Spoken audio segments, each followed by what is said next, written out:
Africans came together and accepted each other, and we opened our arms to one another. Let me just show you a snippet of this clip. We'll come back and discuss. If you thought that you are in Asmara, somewhere in Eritrea, but guess what? This is Kampala and Rubaga division. This is where most of the Habesha people converge to come for Sunday service. And they have just come down from their church in Namungona. Eritreans, Ethiopians and Somalis have chosen Uganda as their first port of call. Some of them are political or economic refugees taking advantage of the Ugandan hospitality and welcoming policy on refugees. People feel comfortable to come to Uganda because of its stability, because of its peace, because of the friendship, the hospitality of the people. This evening we take a walkabout in downtown Kabalagala. It's evidently clear there has been a tremendous influx of the Habesha community. The numbers are quite substantial, so much so that even along the roads, signposts are written in Tigrinya.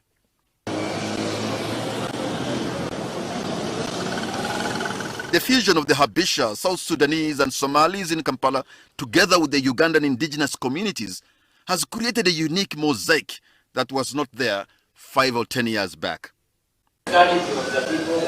Yes. They have migrated here with their unique culture, work ethos, and business acumen, unbeknown to most Ugandans, and they are reaping dividends. We are driving along Tanki Road in Muyenga. This place, all the businesses, hospitality, retail trade, and others are run by the Habesha community. And Muyenga, Tanki Road in particular, has been totally transformed by the Habesha community, who are also increasing in number. These people have got something extra, that they have learned how to be in a community and pull up resources to work. So I believe they know how to pull up resources, and they are a little bit trustworthy to each other, and they work. They are into real estate, hospitality, retail business, medical and entertainment, among others. Considering that Eritrea is a relatively poor country, one wonders what drives their success in Uganda and what can Ugandans learn from them. First of all, they have mastered the financial discipline of running economies, probably in the third world. The Muyenga Club of old has now been redesigned to an amazing hangout area for Kampala's A-class, who frequent here to wine and dine. In Kabalagala, Helena has established a facility to answer the medical problems of both Habesha and Ugandans. We have come to the East African Medical Center. I ask, what do they think of Uganda? The people are very welcoming. If you are a foreigner, they don't make you feel bad about being here. They make you feel at home. By the time I came, I was surprised, like, how is this people, how is the population, how is this border thing? I was like a bit stressed of the... For every foreigner you ask why they choose this country, their answer in most cases is because of peace and the friendliness of the Ugandan people. There is no doubt this fusion of Eritreans, Somalis and Ethiopians has added value to the Pearl of Africa. Patrick Amara, NTV. But while here in Uganda, are they finding any cultural shocks? How about the social interactions with their Ugandan hosts? I went for these minor details. I know how to greet, like I say, Jebaleko, and I say, Sulabulunji. It's time now I try my Tigrinya language with a brother I just found at the church. Menesemka? Robel. Robel! Yeah. Kamalika Robel? Luganda Tizarabudo? Yeah, small. Kurub, eh? It's Gabriel Mesga. Well, I just greeted, asked his name, asked whether he speaks Luganda, and he says he understands just a little. And by the way, my Tigrinya is not bad. Absalom, the hand, Absalom. Salam alaikum. Kamalika? Absalom, you've been here long. Luganda Tizarabudo? Luganda, Kurub Zarabiya. Kurub. It's Gabriel Mesga. Yeah. A hotel owned by an Eritrean national is opening this evening. Zara Gardens Hotel in Minister's Village in Muyenga is a spectacle to behold. Meron Zeragaba is the man behind this new luxury hotel. He took us to the rooftop, where you will get a dazzling, picturesque view, 360 degrees of Kampala. The Minister of State for Tourism, Martin Mugara, is here to officially launch the hotel. He made this elevator pitch for Uganda. We can even place a bet.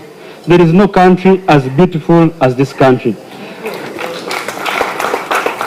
The happiest people, by the way, globally, the happiest people in the entire world are in Uganda here.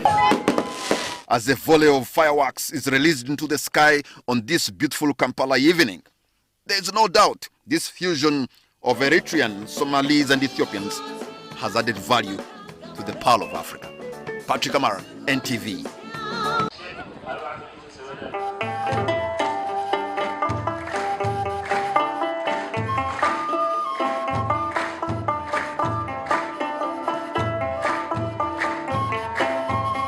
When we are worship in one class in their elementary school, they are here. Without them, I don't think so this church will be today here. They have done a great job for the Eritrean Orthodox Tewahedo Church.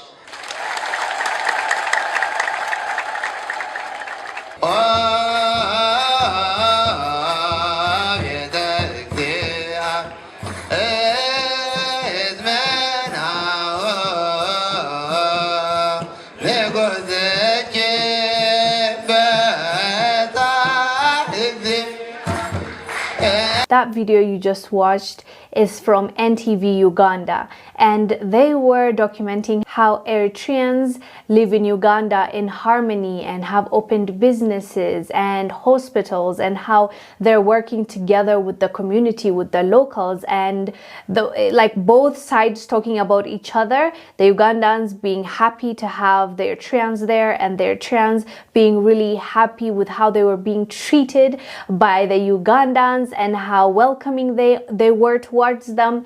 It just really made me happy. We rarely hear these positive stories, right? We usually talk about like xenophobia and this region doesn't like that region, and we all know the story, right? But once in a while to find these beautiful stories of, you know, Africans integrating and coming together and embracing one another is just a beautiful, beautiful story, and I loved watching it. But anyways, fam, let me know down below what your thoughts are about this story. Like, would you like to see this more everywhere? Do you think it's gonna take time till, you know, everyone starts embracing one another, or do you think it's doable? If Ugandans and Eritreans can do it, anybody in Africa can do it. Let me know down below.